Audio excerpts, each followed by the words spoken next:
Good. So today's topic is about knowledge-based planning, and as I said, I will introduce both of our research and practice using the knowledge-based planning, which is mainly the commercial product of variant known as RapidPlan. So here's my disclosure. This research is funded by Variant Research Collaboration Grant, and some of the data are from the clinical trial, which is the Hotspot clinical trial implemented at our hospital last year.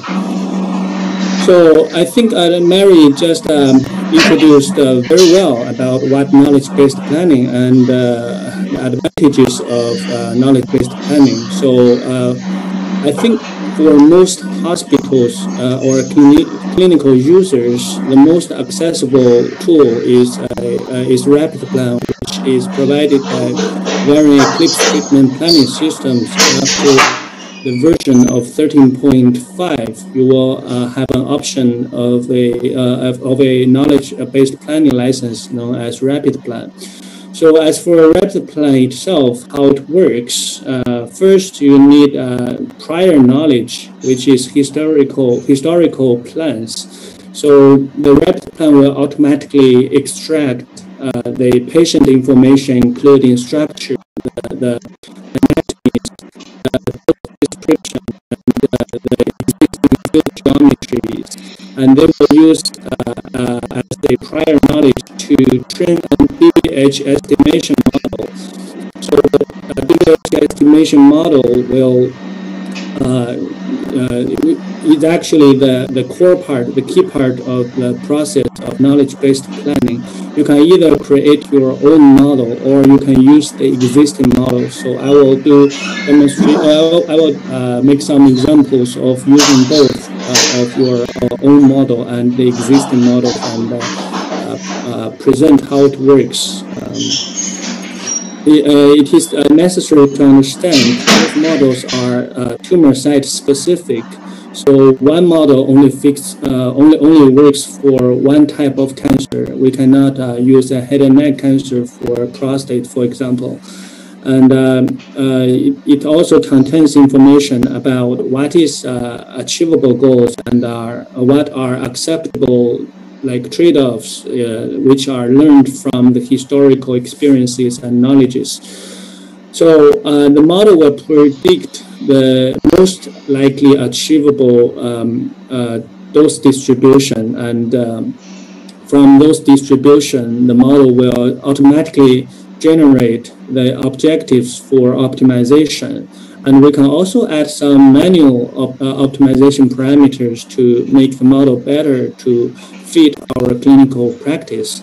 So that is the process how knowledge-based planning automated the whole process of treatment planning, or I should say the optimization process of the treatment planning.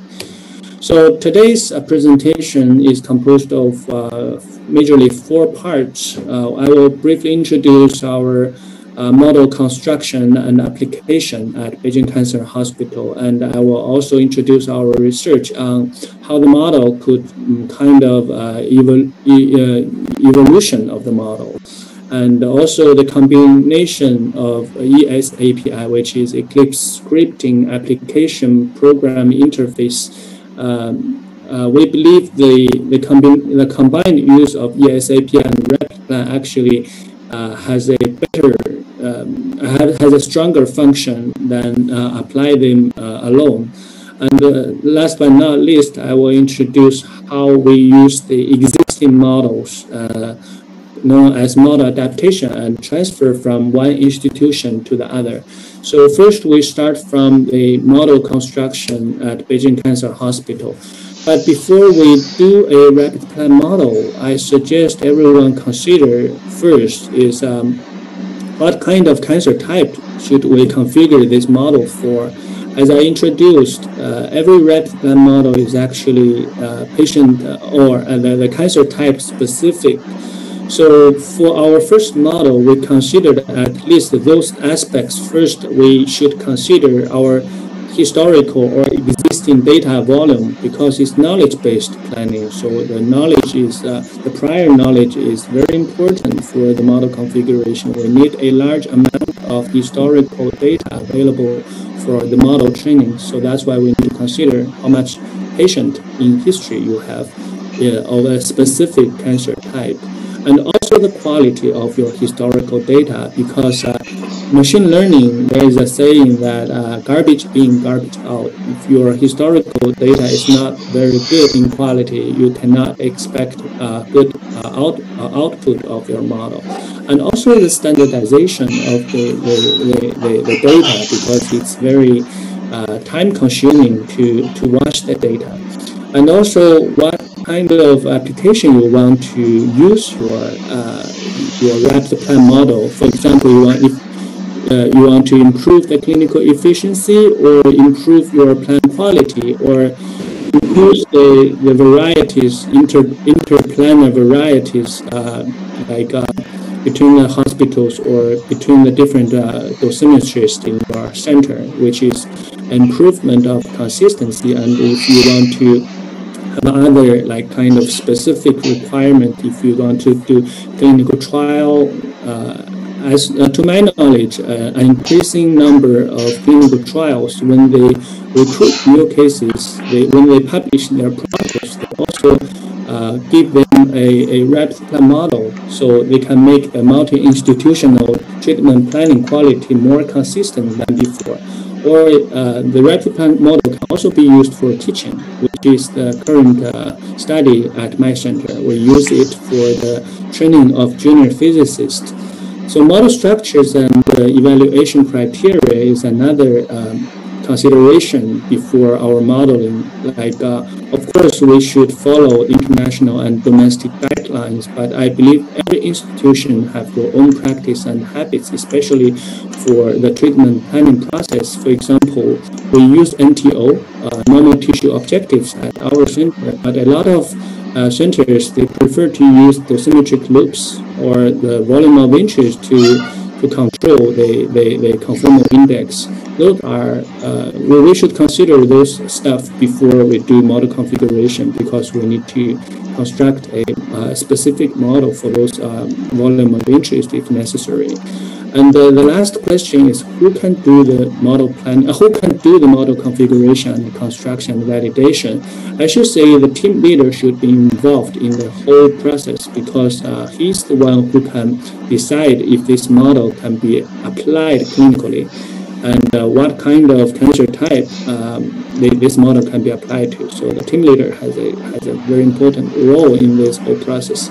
And the dosimetrist is actually responsible for the collection of historical plan of good quality and import them to Eclipse treatment planning system and match those structures and prescriptions, so the model can extract the historical data which is necessary for the machine learning.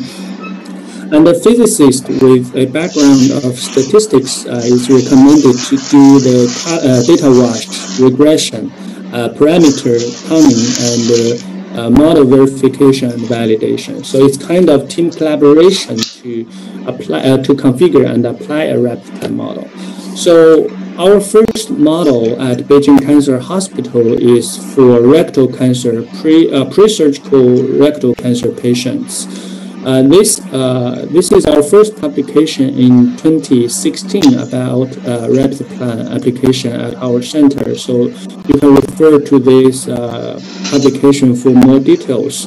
So we choose rectal cancer as a first case because our hospital is very good at rectal cancer, especially with surgery. So we have a lot of patients in the history, and almost all of them will do a pre-surgical radiotherapy. So we have accumulated a lot of historical cases in our library, which can be used for the model configuration. So for this specific model, our prescription is actually quite different from many other institutions. We use SIB, simultaneous integrated boosting plan, using VMAT technique, and we cover GTV with 50.6 grade, and we cover CTV with 41.8 grade, which is kind of different from other institutions. That's why I said before we configure a model, we should consider all those differences and the consistencies. And all our plans were created using 10 MV photon beams and using one full arc with collimator of 5 degree, millennium 120 MLC mounted on either Trilogy or TrueBeam machines. All variant Linux are used in our institution. So the first platform we used Eclipse is on the Eclipse version 13.5. We actually have 81 cases for the model library, but we were not experienced at that stage. So when we do the outlier, when we do the model cleaning, we actually excluded one patient somehow, but it was found later. So for this model, it was constructed with 80 patients, but for the later research, that patient has been put back to the model library. And we use another 70 patients who were not participated in the model training process. We use them as independent validation data set to test if the model is clinically acceptable. So I remember this article was published in 2016, which is about 5 years ago. So back to 5 years ago, this kind of results were very surprising for us because this is the mean DVH of 70 patients. The solid line indicates our clinical plans, which were delivered historically and represents the average scales of our institution. The dashed line represents the re-optimized results by rapid plan. So actually, the rapid plan are consistently better than the manual planning because the targets are almost the same, but the OARs received much lower doses than the manual planning. So back to 5 years ago, these results were kind of surprising for us. So, generally speaking, those gray bars indicates the OAR dose planned by our dosimetrist manually, and those green bars indicates the rapid plan reoptimization.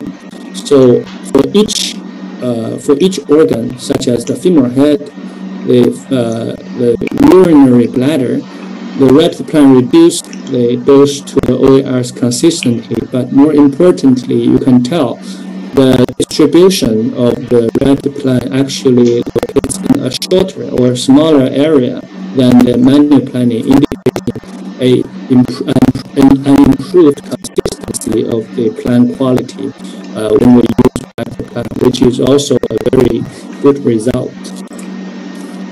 Here is a statistical report of the comparison between the model and between the manual planning and the model.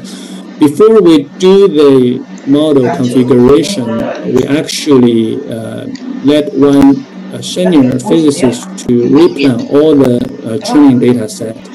So by manual improvement, there is a kind of consistent improvement of the plan quality. And also in the validation case, from manual to rapid plan automated planning, we achieved magnitude, very comparable magnitude of improvement. So we were thinking if this manual refinement of the model of the training data set for the model can be done automatically by rapid plan, which means like kind of model evolution, like the model can improve its training data set. We were thinking if this is possible, so we tested another study called rapid plan model evolution. So basically, this is what we did, and this article was published in 2018 in JSNP. For more information, please feel free to download it. It's on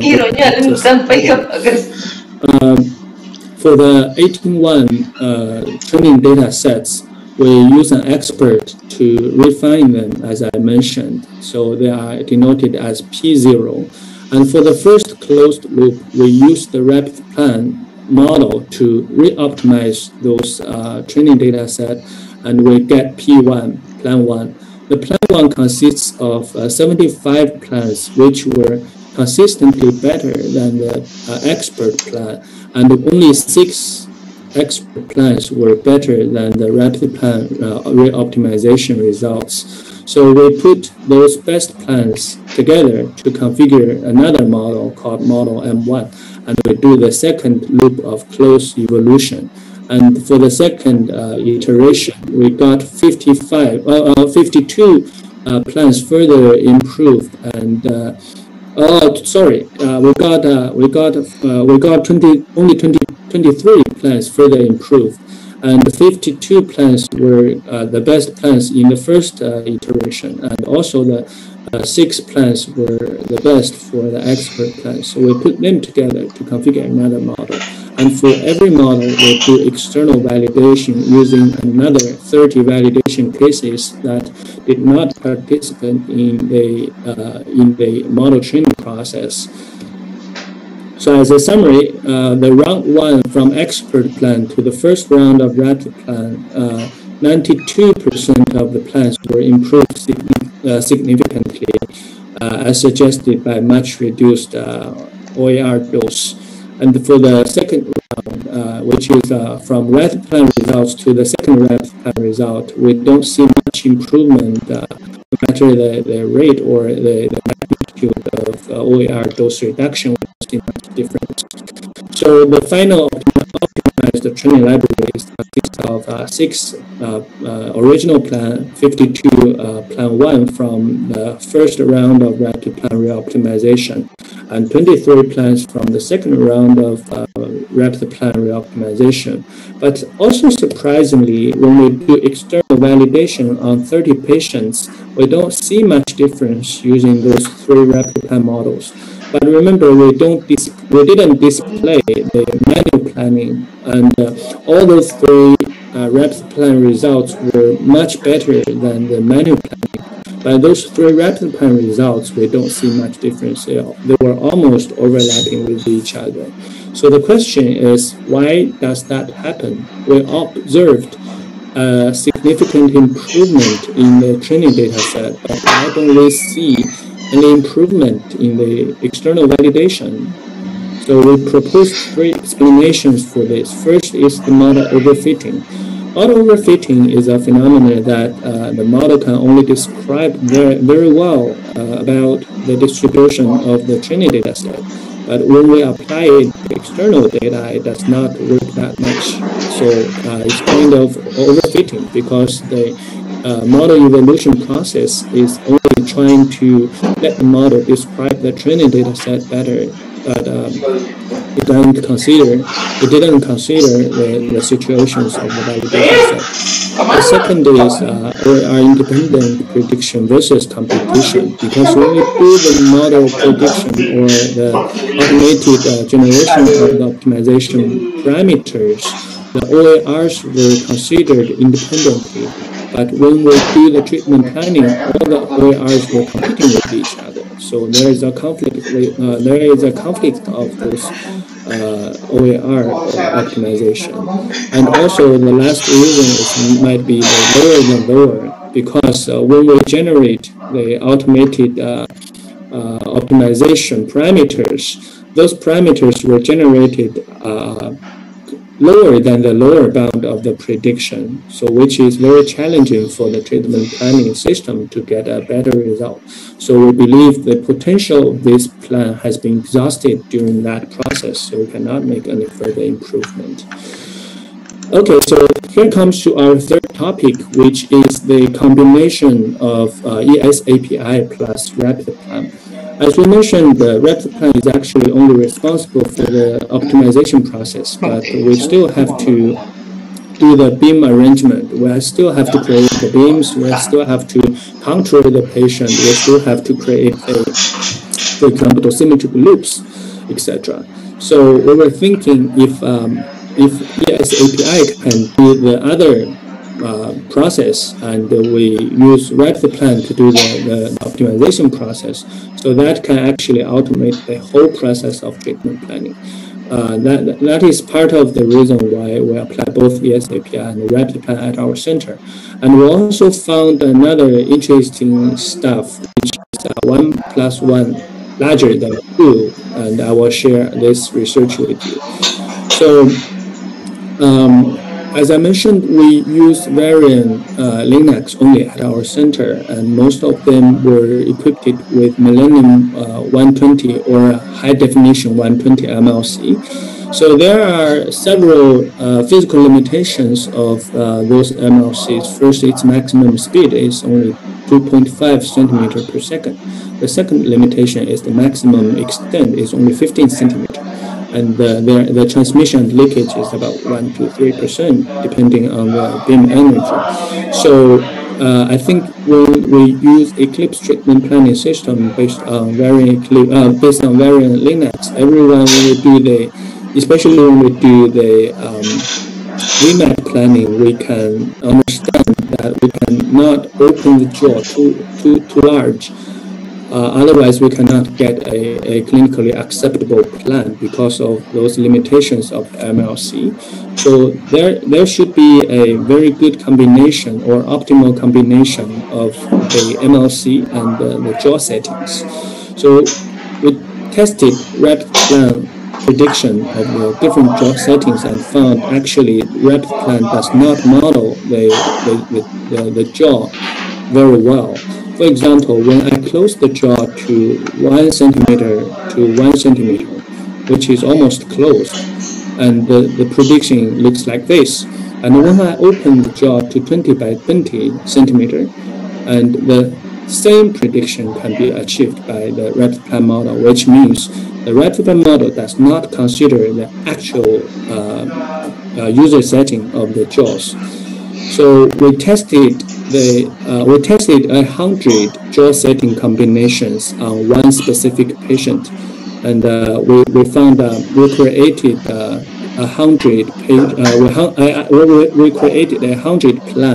plans for one patient, and we scored them based on RTOG 0822. And we found the plan quality actually depends dramatically on the jaw settings when we use the same optimization parameters as generated by refinement automatically. So those are the scoring of the different OERs, and this is a summed scoring. Here is a more direct display how the jaw settings will impact those of OERs. The numbers on this table, the higher number is the lower quality the plan is, meaning the OERs will receive more dose than the other. So actually, we first started from the conformal jaw setting to the PTV, and we shrink the X1 and X2 jaws step by step. So we have 10 steps on each jaw. So as a combination, we have 100 candidate plans created, and the hotter the map is, the hotter the map, the lower quality the plan is. So we want to see, like, for example, this is the best plan we created using ESAPI automatically. This is the best plan using the jaw combination of 44 by 76, and the conformal jaw is here. It's not too bad, but it's not very good. It's in the middle, and the worst jaw is over here. And those are plans with hotspots more than 107% of the prescription, which were eliminated in this study. So as a single demo, this is the best and conformal and worst plans selected from those 100 candidate plans, but all those plans were clinically acceptable. So this is the conformal, this is the best, and this is the worst. It looks like if we set the jaws manually, we probably will not set jaws like this. we will probably set the jaw like this or like this. So this is kind of inconsistent with our experience, but this automation process can help us to find the optimal jaw combination, and we don't need to put any formulation into this process. The ES API will do that automatically for us. And here is the population statistics. We actually plotted the mean DVH of 10 patients, and we selected their optimal, conformal, and worst plans from 592 candidate plans. And here is a display of their average DVH. As we can tell, ESAPI can actually create and found the best, consistently better plans than the conformal or the worst plans. So this article was also published on JSMP. If you are interested, you can refer to that article for more information. The problem of the jaw setting is because of the limitation of the MRC. So actually, I want to introduce a new system that is Halcyon, because Halcyon does not have jaws anymore. So the two-layer MRC can actually travel faster and with much lower leakage and transmission than the conventional MRC. So this machine is actually quite different from the conventional Linux, and if you are interested, you can actually try the same thing using ES API and replica on this new platform. Okay, here comes to the last topic of today, which is the replica model adaptation transfer, and we have 4 subsections under this topic, which is we actually tested our model on different algorithms. We use different algorithms to optimize our testing plans. We also tested our model based on different treatment techniques and patient setup, and we also tested the model. We tested the model on different beam energies, and we also tried it to transfer the model from one institution to the other. So first, we tested and evaluated the performance of our model, trained it on one optimizer, and we applied to another optimizer to see if it works, and this work was published in 2017. It was actually a question raised by one of the reviewers of our previous publication. The reviewer asked, yes, we did see a lot of asymmetric differences between the manual planning and the knowledge-based planning, but we used different optimization parameters that was predicted by replica. That is one major contribution.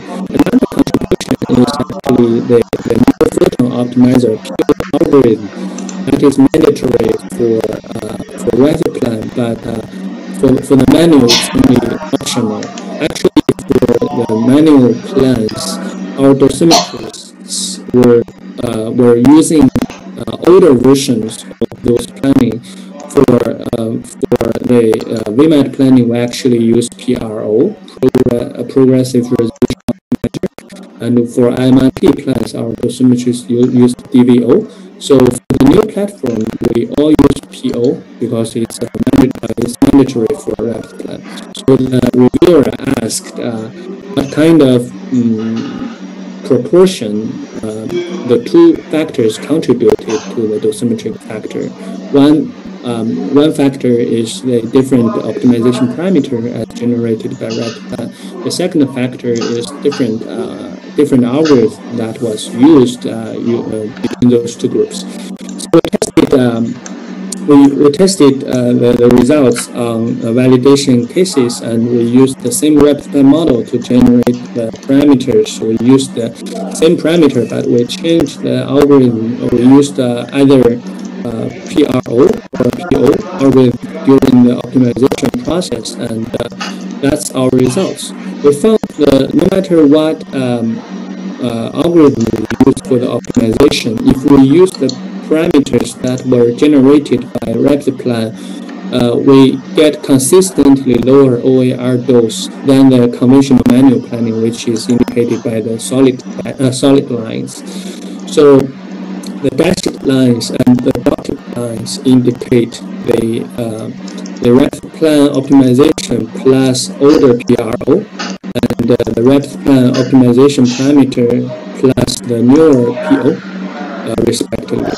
So as we can tell from the DVH pattern of 30 validation cases, PO actually performs better than the PRO, but generally speaking, rapid plan performs better than the human planning. So numerically speaking, the photon optimizer, the new PO algorithm, can actually contribute to a reduction of the OAR dose by 1.54 to maybe 3 or about 4%, which is a net benefit without any cost. So this study changed our clinical protocol. After we got those results, we have changed the default optimization algorithm in our Eclipse treatment planning system. So no matter we use rapid plan or conventional human planning, we use PO, the new algorithm only. We don't use PRO anymore. That is actually an example of how research can guide our clinical practice at our center. And also, as you can tell, even if you don't have the rapid plan license, which is kind of costly, if you can have other center to predict the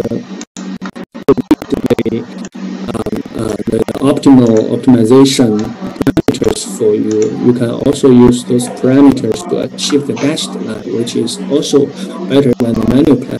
So that is actually make it possible to apply a rapid plan model without a license, or even without a PO algorithm, you can still use or benefit from the knowledge-based planning remotely. So the next topic is cross-treatment techniques and patient setup test based on knowledge-based planning. Because if we want to apply a rapid plan model trained at one center to the other, we have to face some differences, such as different centers use different treatment techniques.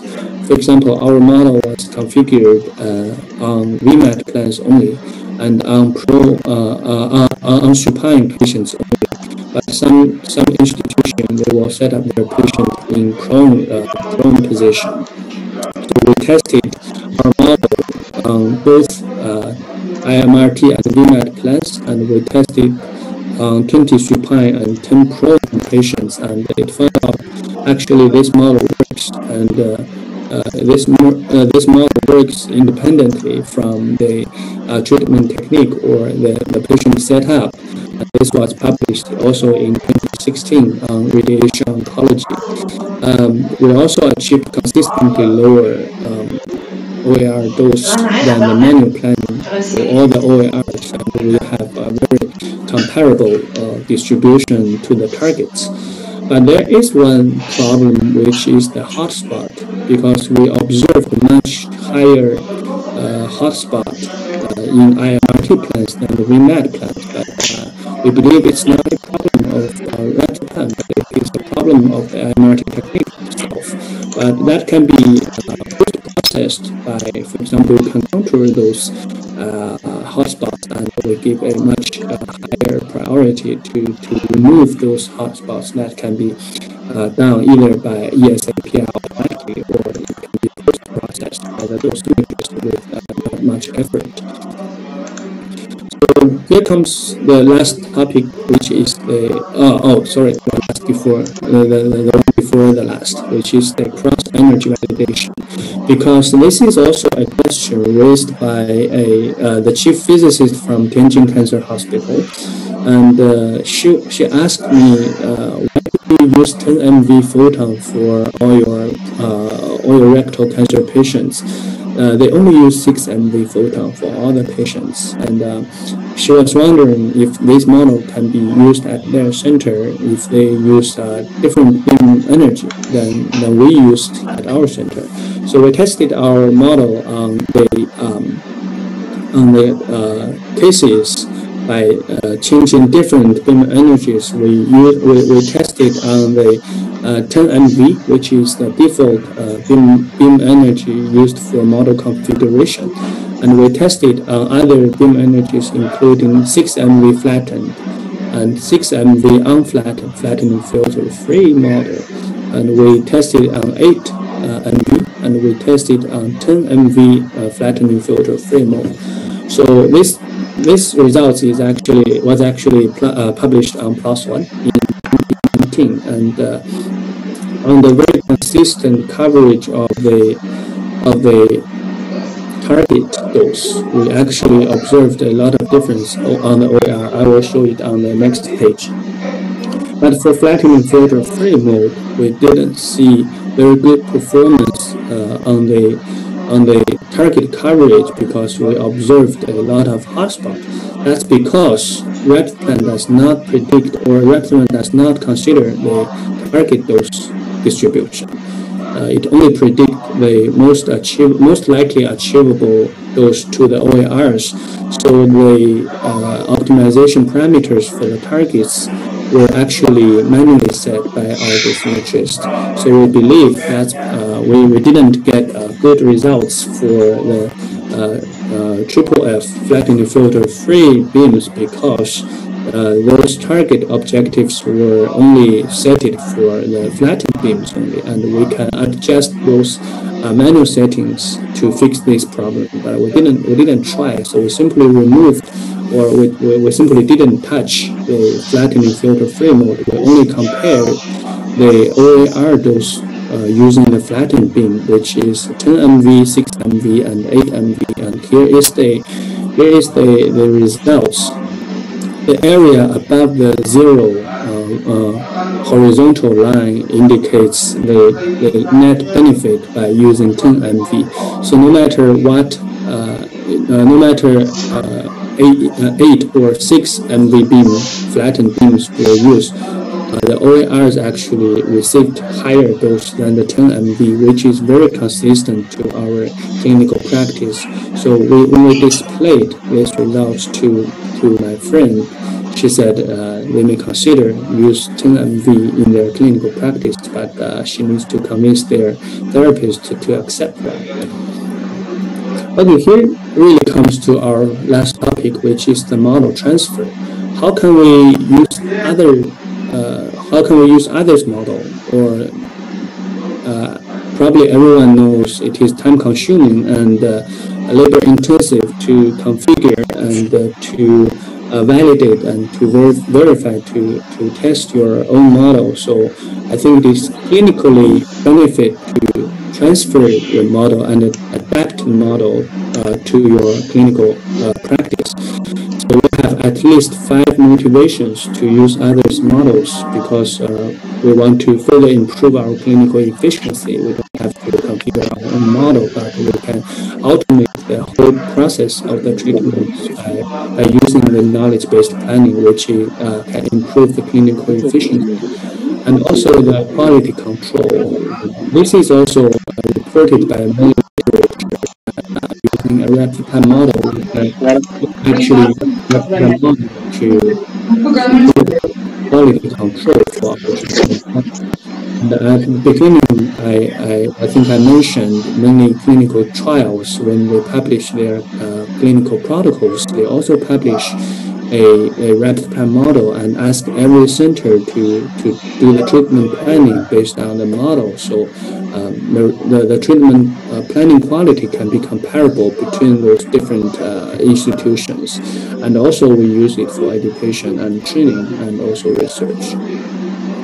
So we have at least 3 kinds of resources that, where we can get the replica models. First is the variant models. If you have replica license, actually different version of your Eclipse will have different numbers of replica models. Those models are actually the product of the collaboration between variant and advanced cancer centers global. For example, Henry Ford in the United States, they contributed to their model library, and also the inventors of the RAPT plan also they created some models and shared it with variant. So in the library of Eclipse, you have several variant models available depending on what version you have. This is a demo from version 15, so we have more models than version 13.6. And also, we can get replicant models from the literature reports. For example, we have head and neck, lung, esophageal, breast, liver, prostate, cervical, and rectal replicant models available in the literature.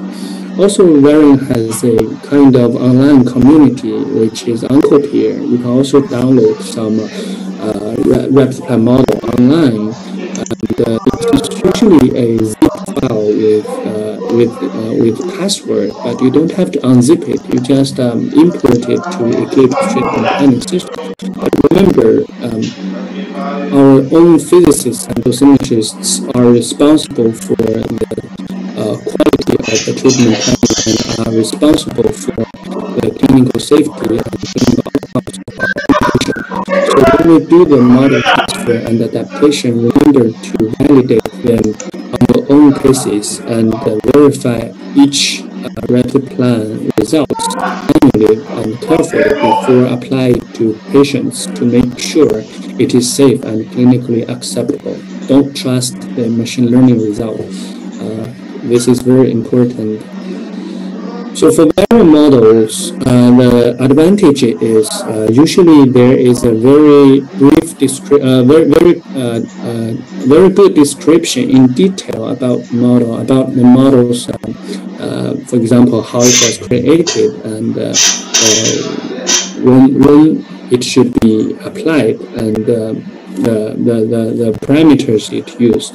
So I strongly recommend the users, if you want to use variant models, read carefully, read the clinical description carefully.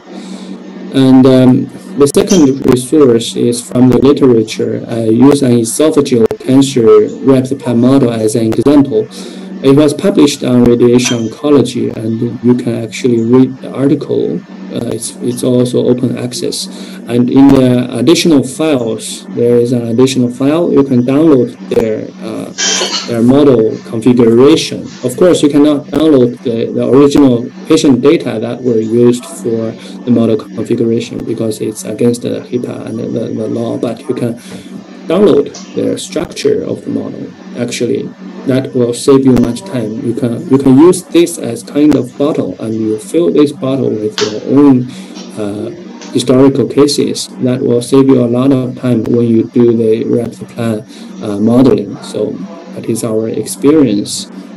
And then you can also review how their historical plans distribute and give you some kind of experience, like what kind of plans I should use.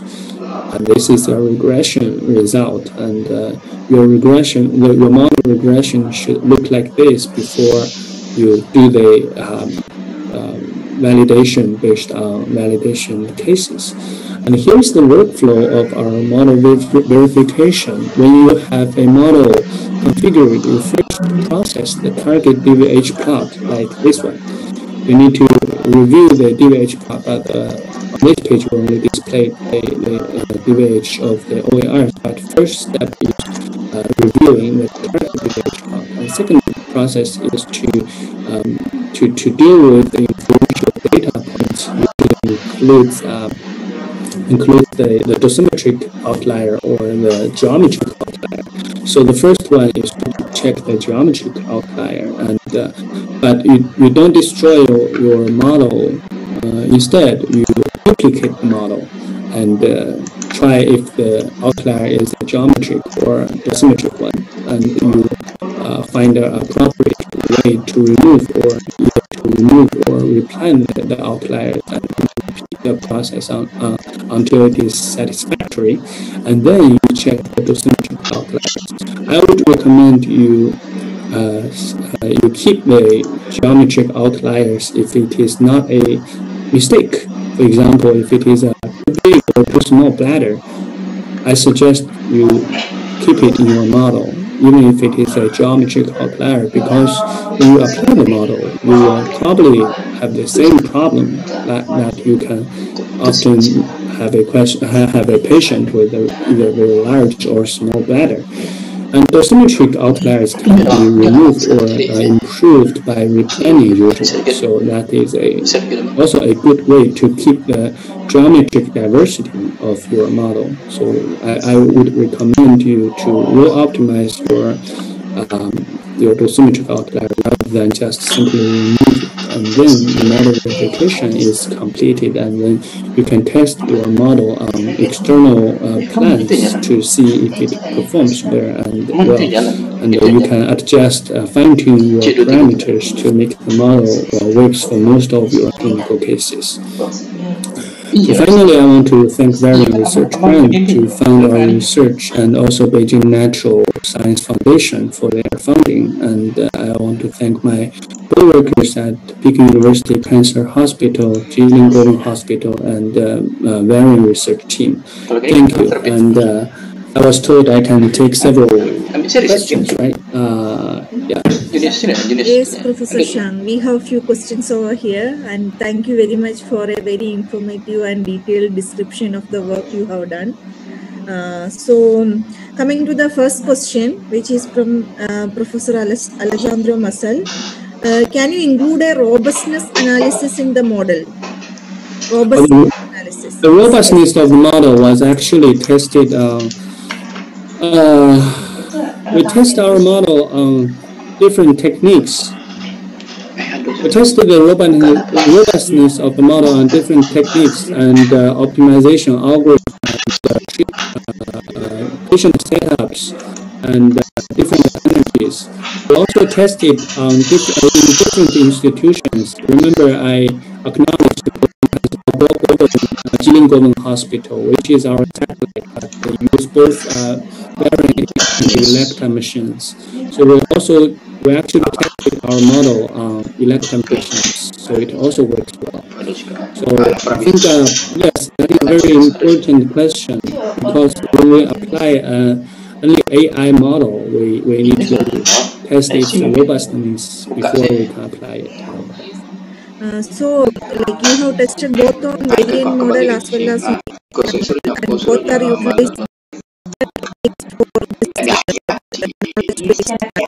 based on AI algorithms, and another is based on this library of Atlas based. Am I right?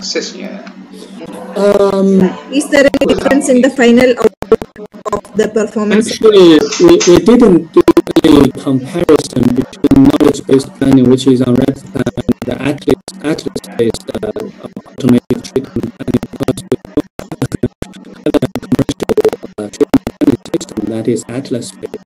So we didn't do that. So you mentioned in the lecture that the variant Eclipse 13 version 13 was based on Atlas's library images. So that is different. We actually tried the Atlas-based auto segmentation. We did try the smart segmentation, but it works, but not that well. So it will take you some time to refine the contour. So at our center, we didn't do much automation on the contouring. We mostly do the optimization process. We did try the smart segmentation, we did try MIM, and we were not satisfied with it.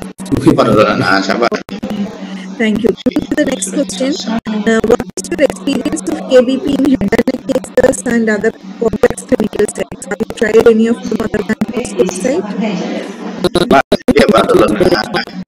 For KBP, we actually read a lot of publications about the application of KBP in head and neck region, and also many groups have proposed their own either KBP or automated treatment planning, new techniques based on deep learning or even more advanced techniques.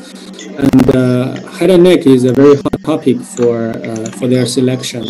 the question is we didn't publish any model on head and neck because there is very I think for version 13.6 Eclipse version 13.6 they only limit like 3 targets for each plan, and they of course they allow more targets available in later versions, but that was why we didn't test it on head and neck.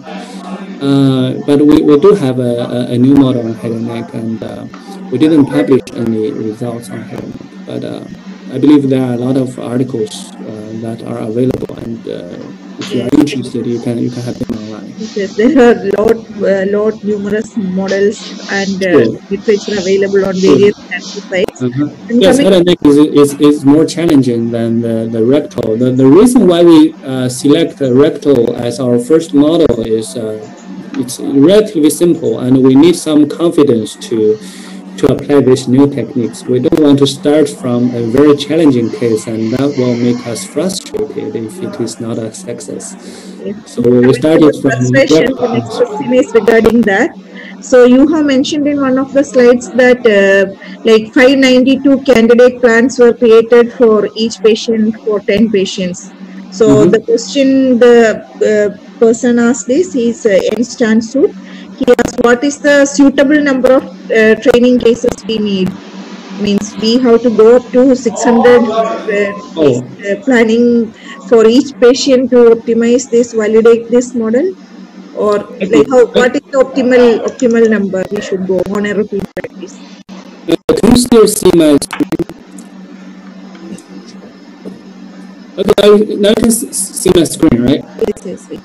Okay, the 592 candidate plans were actually not used for the training. They were actually created automatically using the ES API based on rapid plan model, which was pre-trained by other 81 patients. The training data volume is actually a very good question. I think it was published in 2018 or 2019. There was an article on medical physics talking about how many patients we need to train a robust, to train a reliable rapid time model. And the simple answer is it depends. Usually, it depends on which kind of cancer type you are using this model for. It varies from like 60 to 200.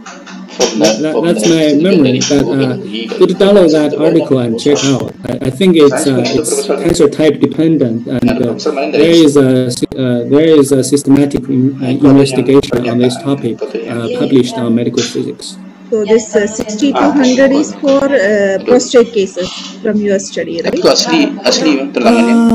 I'm not sure. I'm not sure if it's a team from Australia, but I do believe there is an article talking about that topic. Okay, thank you.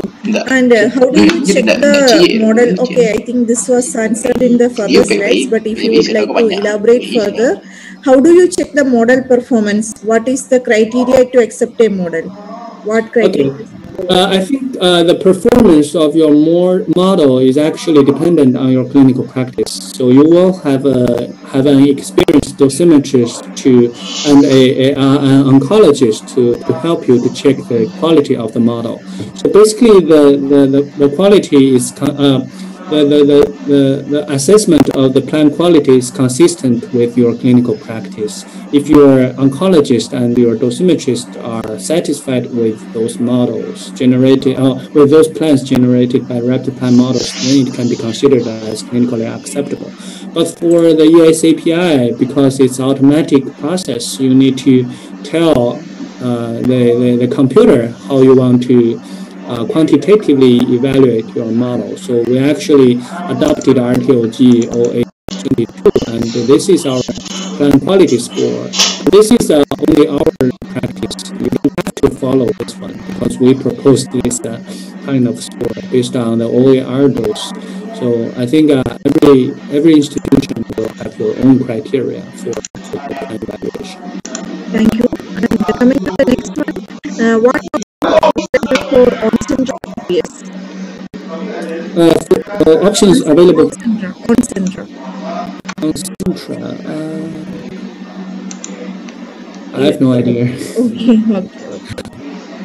Then coming to the next question. From your data, rapid plan is very valid for producing DVH, which is similar to the original DVH. Do you have other techniques to check the validity? Means like, for example, Monte Carlo method. Oh, you mean Monaco?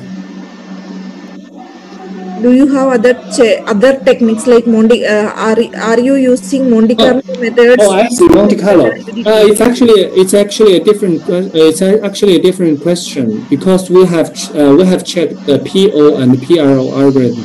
Those algorithms are for optimization process, not for the dose volume calculation. So Monte Carlo is an engine for the dose volume calculation. It's quite a different topic. Okay.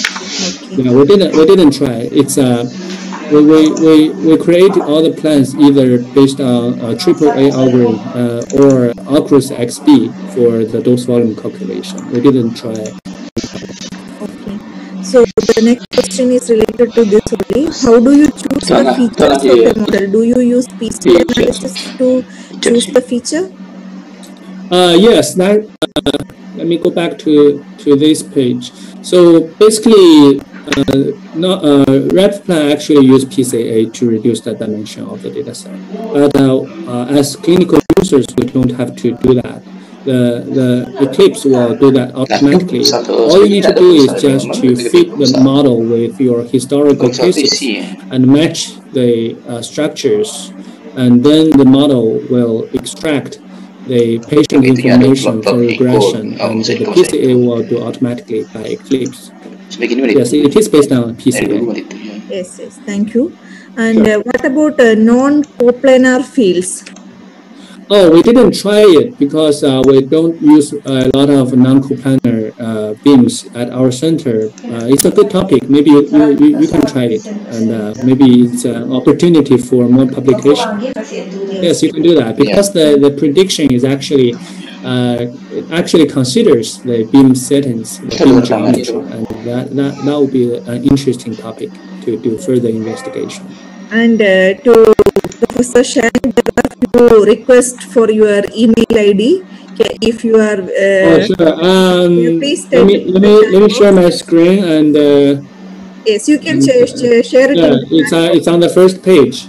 Yes, my email. Yes, okay, thank you.